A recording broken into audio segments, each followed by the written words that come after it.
प्यारे बच्चों, डीडी उत्तराखंड के ज्ञानदीप कार्यक्रम में मैं आप सभी का स्वागत करती हूँ। आज के लेसन को शुरू करने से पहले हम 2 मिनट की माइंडफुलनेस की एक्टिविटी को करेंगे। उसके लिए सभी बच्चे अपनी आंखें बंद करेंगे और अपने आसपास होने वाली ध्वनियों को सुनेंगे, उन पर ध्यान देंगे। तो सभी बच्चे 2 मिनट के लिए अपनी आंखें बंद करेंगे और अपने आसपास होने वाली ध्वनियों को ध्यान से सुनेंगे।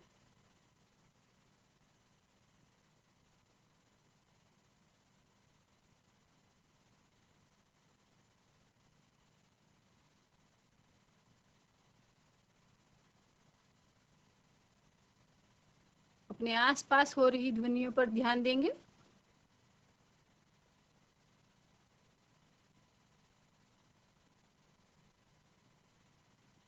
अब सभी बच्चे अपने हाथों को मलते हुए अपनी आंखों पर रखेंगे और धीरे धीरे अपनी आंखों को खोलेंगे। तो बच्चों, जैसा कि हमने आपको पहले भी बताया है कि यह एक्टिविटी आपके ध्यान को केंद्रित करने के लिए, आपके ध्यान की क्षमता को बढ़ाने के लिए कराई जाती है। अब हम अपने पाठ की तरफ बढ़ते हैं। जैसा कि पिछले कक्षा में हमने पढ़ा था, आप लोगों ने धातु अधातु के भौतिक गुणों के बारे में जाना, यानी कि मेटल नॉन मेटल के फिजिकल प्रॉपर्टीज के बारे में जाना। आज हम मेटल नॉन मेटल की केमिकल प्रॉपर्टीज के बारे में जानेंगे। इसके लिए अब हम स्मार्ट बोर्ड की तरफ बढ़ेंगे। तो बच्चों, जैसा कि आज का हमारा टॉपिक है पदार्थ यानी धातु और अधातु, materials, metal and non metals. आज के जो टॉपिक हम कवर करेंगे वो है धातुओं और अधातुओं के रासायनिक गुण, यानी कि मेटल और नॉन मेटल की केमिकल प्रॉपर्टीज, जिसमें हम उसमें जानेंगे कि मेटल और ये नॉन मेटल ऑक्सीजन से जब रिएक्शन करते हैं तो उसके क्या परिणाम निकलते हैं, जल के साथ जब ये अभिक्रिया करते हैं तब उसके क्या परिणाम निकलते हैं, अम्लों से अभिक्रिया, क्षारों से अभिक्रिया और विस्थापन अभिक्रियाएं। इसके साथ ही धातुएं और अधातुएं हमारे जीवन में कहाँ-कहाँ उपयोग होती हैं, आज हम इन सभी के बारे में जानेंगे। सबसे पहले बच्चों जो हम पढ़ेंगे वो है ऑक्सीजन के साथ अभिक्रिया। आप जानते हैं वायु में ऑक्सीजन उपस्थित होती है जो कि हम सांस लेने में प्रयोग करते हैं। तो हम ये जानेंगे, देखेंगे आज की धातुएं ऑक्सीजन से अभिक्रिया करके क्या बनाती हैं। तो बच्चों, धातुएं ऑक्सीजन से अभिक्रिया करके धात्विक ऑक्साइड बनाती हैं। जैसे आप लोगों ने देखा होगा कि लोहे से बनी हुई कोई सामग्री अगर आपके घर में आती है तो जब वह नई होती है, आपने देखा होगा उसमें एक चमक होती है, उसमें अपना एक कलर होता है। लेकिन कुछ समय के बाद जब हम उसको प्रयोग करना शुरू कर देते हैं तो धीरे धीरे उसकी वह चमक खोने लगती है और उस पर एक भूरे रंग की परत चढ़ने लगती है। तो यह कैसे आती है बच्चों? लोहे से बनी कोई भी सामग्री हो, वह जब हवा में, नम हवा में रहती है तो वह ऑक्सीजन से अभिक्रिया करती है। तो धीरे धीरे उस पर एक भूरे रंग की यानी आयरन ऑक्साइड, अभी हमने आपको बताया कि धातुएं ऑक्सीजन के साथ रिएक्शन करके ऑक्साइड बनाती हैं। तो लोहे को क्योंकि हम आयरन कहते हैं तो आयरन ऑक्साइड बनाती हैं, वह जमने लगती है। यह भूरे रंग की परत होती है जो लोहे की ऑक्सीजन के साथ रिएक्शन के कारण आयरन ऑक्साइड बनने से आती है, जिसे धातु का संक्षारण कहते हैं या लोहे में जंग लगना कहते हैं। आम भाषा में हम लोग इसे क्या कहते हैं कि इसमें लोहे में जंग लग गया है। तो देखिए इसकी रिएक्शन आप देख रहे हैं कि iron plus water plus oxygen बराबर इक्वल टू डस्ट, यानी कि जंग। जब आयरन पानी और ऑक्सीजन के साथ यानी नम वायु के साथ रिएक्शन करता है तो वह जंग में तब्दील हो जाता है। इसी की तरह अगर हम अन्य धातुएं लें, जैसे ये आयरन हो गए प्लस ऑक्सीजन, इनकी जब अभिक्रिया होती है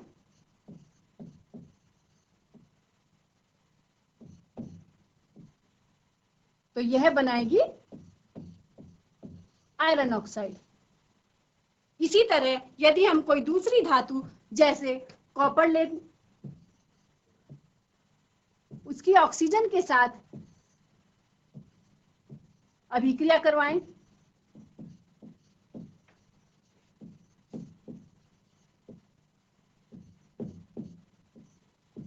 तो हमारे पास बनेगा कॉपर ऑक्साइड। इसी तरह आप अन्य और भी धातुएं जिनकी हम ऑक्सीजन के साथ अभिक्रिया कराएं तो हमारे पास उनके ऑक्साइड प्राप्त होंगे। तो आपने देखा बच्चों, इसी प्रकार आपने देखा कि कॉपर के बर्तनों पर भी कुछ समय के बाद एक हल्का हरे रंग का परत जमने लगती है। आपने देखा होगा आपके घरों में जो तांबे के बर्तन होते हैं, जब वह दुकान से लाए जाते हैं तो उनमें एक शाइनिंग होती है, एक चमक होती है, उनकी जो धातु की चमक होती है वह उसके अंदर होती है। लेकिन जब आप उसको प्रयोग में लाते हैं और धीरे धीरे वह पानी और वायु के संपर्क में आता है तो उस पर एक हल्के हरे रंग की परत जमनी शुरू हो जाती है। यह हरा पदार्थ कॉपर हाइड्रोक्साइड कहलाता है। यह बच्चों कहाँ से आता है? यह कॉपर की वायु और जल के साथ अभिक्रिया होने से आता है, जिसे हम कॉपर ऑक्साइड कहते हैं।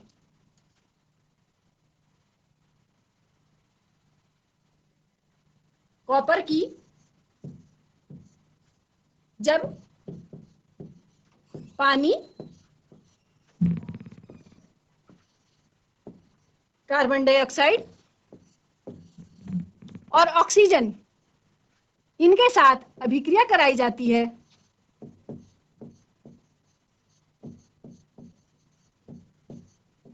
यानी कि इनकी जब रिएक्शन कराई जाती है इसे हम कहते हैं नम वायु।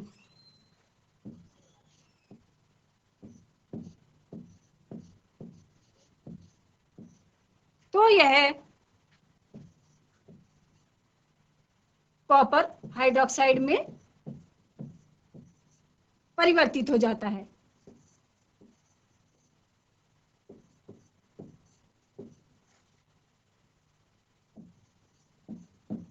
ये हमारे पास कॉपर हाइड्रोक्साइड प्राप्त हुआ।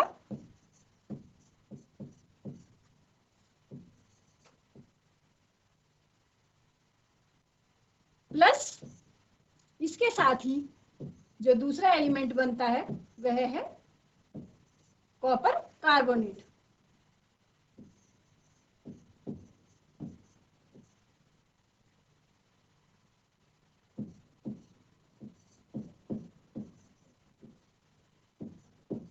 यही पदार्थ कॉपर के बर्तन या किसी कॉपर धातु के ऊपर हरे रंग के रूप में जमना शुरू हो जाते हैं, जिसे हम एक तरह का जंग कह सकते हैं, कॉपर पर लगने वाला जंग कह सकते हैं। तो अब बच्चों आगे हम बढ़ते हैं। इसमें मैग्नीशियम रिबन का जलने की जो अभिक्रिया है वो आपने कक्षा 7 में भी देखी है। तो मैग्नीशियम रिबन के दहन से जो राख हमें मिलती है, जब हम उसे पानी में घोलते हैं, उसका एक विलयन बनाते हैं, तो उस विलयन की प्रकृति जब हम चेक करते हैं तो प्रकृति कैसे चेक की जाती है? वह लिटमस पेपर के द्वारा चेक की जाती है। तो मैग्नीशियम रिबन के दहन से प्राप्त राख को जल में घोलकर उससे लाल लिटमस पेपर पे जब हम चेक करते हैं तो हम देखते हैं कि उसका रंग नीला हो जाता है। इसका मतलब कि धातुएं जो ऑक्सीजन के साथ अभिक्रिया करके पदार्थ बनाती हैं उनकी प्रकृति क्षारीय होती है, क्योंकि वह लाल लिटमस पेपर को नीला कर देती हैं। तो मैग्नीशियम, जिसे हम Mg से लिखते हैं, प्लस ऑक्सीजन, इनकी जब हमने रिएक्शन कराई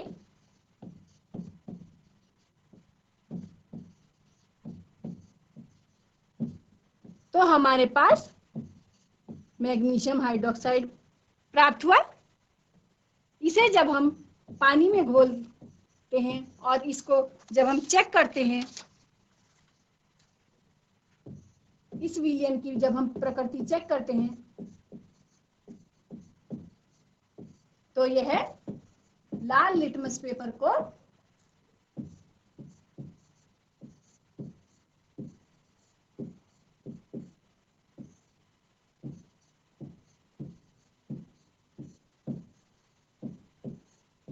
नीला कर देती है।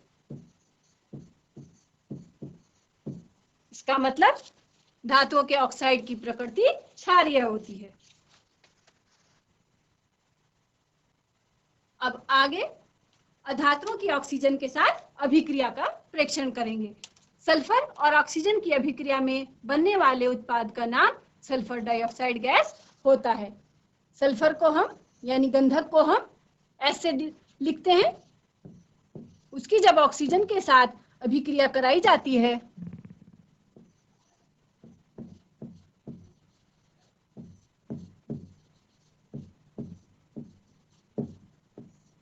तो हमारे पास सल्फर डाइऑक्साइड गैस प्राप्त होती है।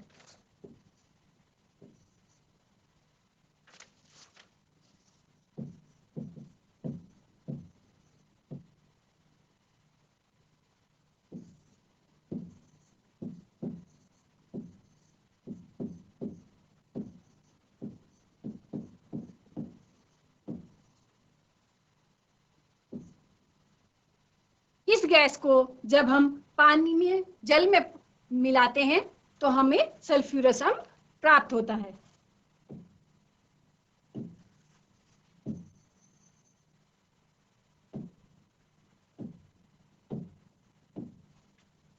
देखिए उसकी अभिक्रिया यह हमारी सल्फर डाइऑक्साइड गैस है। इसे हम जब पानी के साथ मिलाएंगे तो जो हमारी अभिक्रिया होगी उस अभिक्रिया के बाद हमारे पास सल्फ्यूरस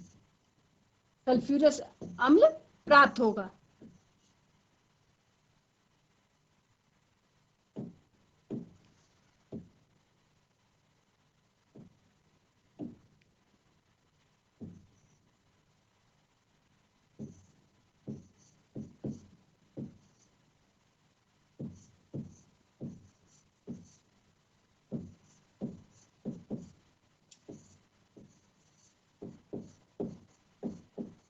क्योंकि ये हम सभी जानते हैं कि अम्ल नीले लिटमस पेपर को लाल कर देते हैं। तो यह जो विलयन हमें प्राप्त होता है यह जब हम लिटमस पेपर पे इसका टेस्ट करते हैं तो यह नीले लिटमस पेपर को लाल लिटमस पेपर में लाल में बदल देता है, उसके कलर को परिवर्तित कर देता है। तो इसलिए हम ये कह सकते हैं कि सल्फर डाइऑक्साइड की जल में विलय करने पर बनने वाले पदार्थ जो है वो अम्ल होते हैं, यानी कि अधातुएं ऑक्सीजन के साथ अभिक्रिया करने के बाद अम्ल बनाती हैं, अम्लीय प्रकृति की होती हैं। आगे बच्चों जो हम जानेंगे वह है इनकी जल के साथ अभिक्रिया। सोडियम धातु और जल की अभिक्रिया होने पर सोडियम हाइड्रोक्साइड बनता है। सोडियम को हम Na के द्वारा लिखते हैं। इसकी जब हम पानी के साथ अभिक्रिया कराते हैं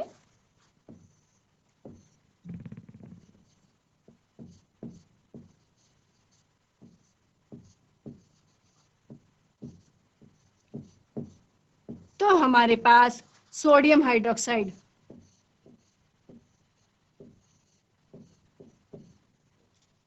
प्लस हाइड्रोजन गैस प्राप्त होती है।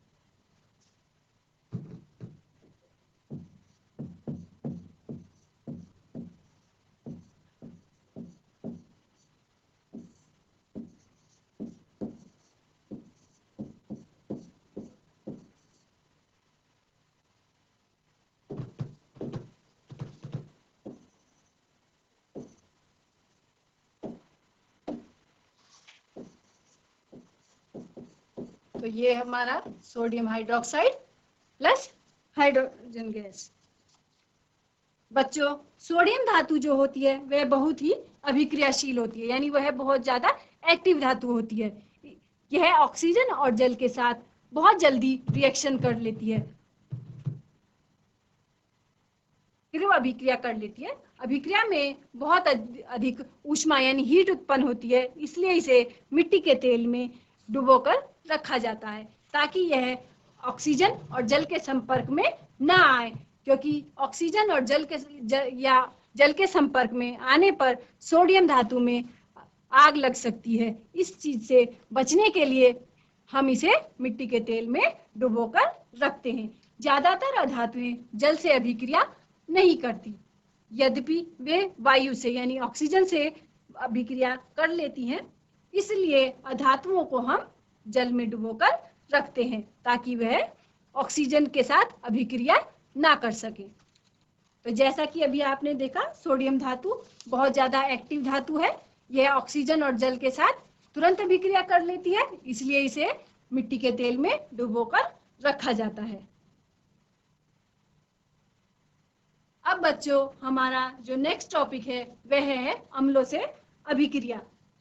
धातुएं अम्लों से अभिक्रिया करके हाइड्रोजन गैस उत्पन्न करती हैं, जो पॉप की ध्वनि के साथ जलती हैं। यानी जब धातुओं की एसिड के साथ रिएक्शन कराई जाती है तो उस क्रिया में रोशनी और हाइड्रोजन गैस उत्पन्न होती है, जो एक ध्वनि के साथ निकलती है।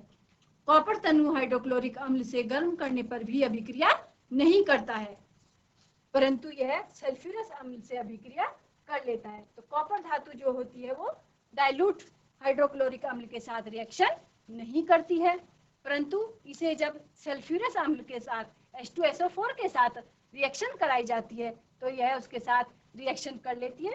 तो बच्चे, ये जो रिएक्शन है हम यहाँ लिखते हैं, ये कॉपर, इसको जब हम सल्फ्यूरिक अम्ल के साथ रिएक्शन कराते हैं तो यह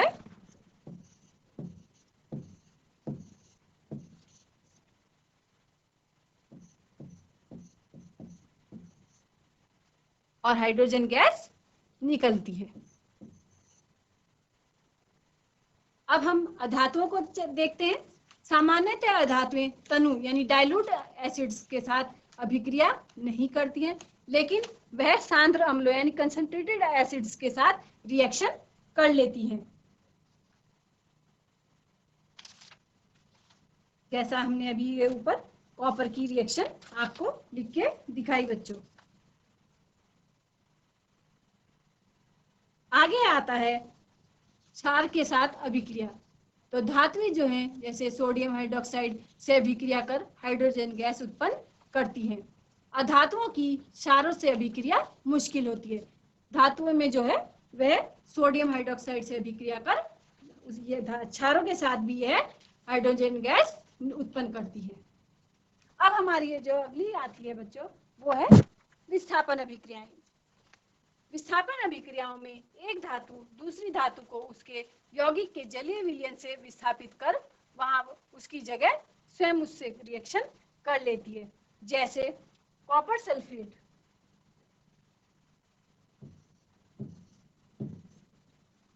की जब जिंक धातु के साथ अभिक्रिया कराई जाती है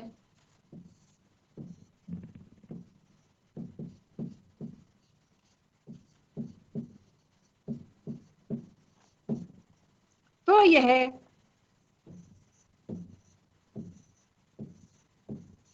जिंक सल्फेट बनाकर कॉपर को विस्थापित कर देती है। इसी प्रकार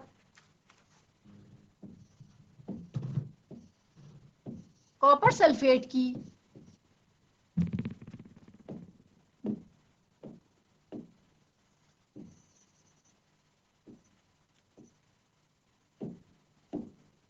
जब हम आयरन के साथ अभिक्रिया कराते हैं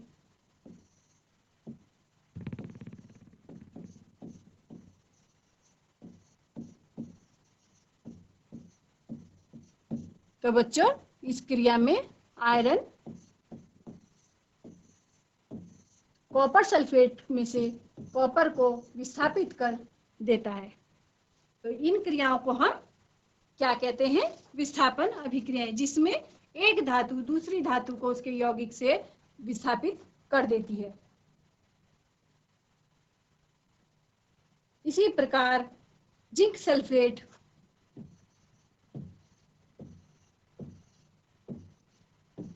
की जब लोहे की छीलन के साथ अभिक्रिया कराई जाती है या तांबे की छीलन के साथ अभिक्रिया कराई जाती है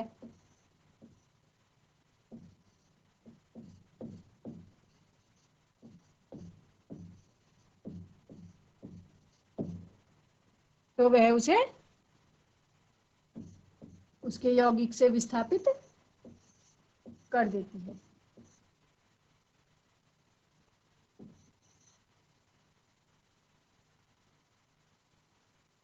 तो इन अभिक्रियाओं को बच्चों हम विस्थापन अभिक्रियाएं कहते हैं। इसके बाद आता है धातुओं और अधातुओं के उपयोग। आपने देखा होगा आपके घर में अक्सर धातुओं से बनी हुई वस्तुएं होती हैं, जैसे घर में, रसोई घर में जो बर्तन होते हैं, या आपके यहाँ जो वाहन हैं, या कुर्सी मेज भी कई बार लोहे या अन्य किसी धातु के बने होते हैं। तो धातुओं का जो प्रयोग है वह न सिर्फ घरों में बल्कि औद्योगिक क्षेत्र में भी बहुत अधिक स्तर पर किया जाता है।